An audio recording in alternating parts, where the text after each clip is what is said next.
We tend to think of control as something loud, a direct threat, a raised voice, a display of physical force. But the most effective architects of human behavior operate differently.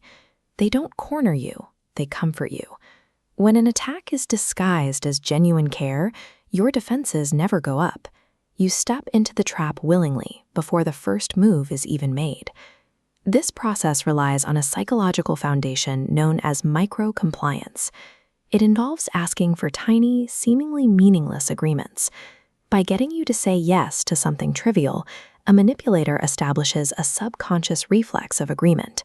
It is the same mechanism used in animal conditioning.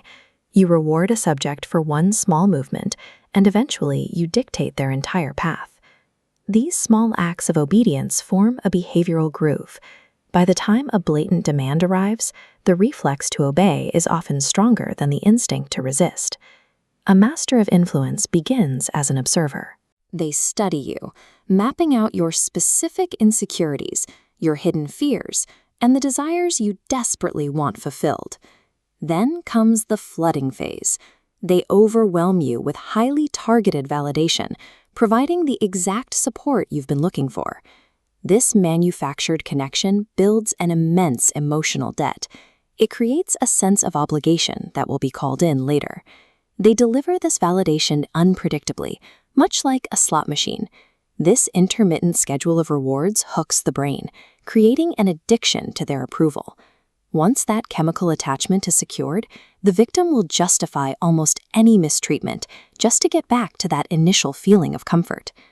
After securing attachment, the strategy shifts. They move from providing comfort to actively modifying how you perceive the world. In psychological operations, this is the first pillar of control: perception. To alter your perception, they manufacture constant emotional chaos, triggering fear, guilt, and jealousy in rapid succession. This constant stress exhausts the brain's mental bandwidth. In this state of depletion, the mind stops processing logic and surrenders to whatever version of reality the manipulator provides. Emotional volatility in these relationships serves a specific purpose. It is a weapon used to destroy your ability to think for yourself. Next, they use negative dissociation to weaponize your own moral compass. They trick you into pre-committing to a specific positive identity trait. They might say, "It's so rare to find someone as forgiving as you," or "You aren't dramatic like other people I know." This forces an inversion. When they cross a line, you suppress your own anger and apologize to them, all to avoid violating the forgiving or calm identity you've claimed. At this stage, the conflict is internal. You aren't just fighting the manipulator, you are fighting your own psychological need to remain the person you said you were. This brings us to the second pillar: context. Context dictates what behavior we deem permissible.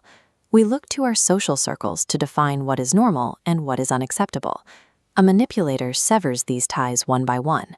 As the influence of friends and family fades away, the manipulator becomes the victim's only source of truth. When they control your entire environment, their influence becomes absolute. There is no one left to challenge their reality. If you put a frog in boiling water, it will jump out immediately. But if you place it in cool water and slowly turn up the heat, it will sit there until it boils alive. The mind slowly normalizes the environment to survive. At every slight increase in temperature, the victim finds a new reason to stay, unaware that the conditions have become lethal. Because the pressure rose so gradually, you don't realize you are burning until your original identity is gone. Successful psychological leverage ensures the victim accepts the weight of their own cage without ever feeling the lock turn. You can find the boundary between these dynamics by looking at the outcome. Healthy relationships produce freedom and peace, while manipulation results in confusion and dependency. The most dangerous threats to your mind are not the loud attackers you can see. They are the silent architects operating in the background of your emotions. Once someone masters your context and your identity, they don't have to force you to stay. You will follow them anywhere.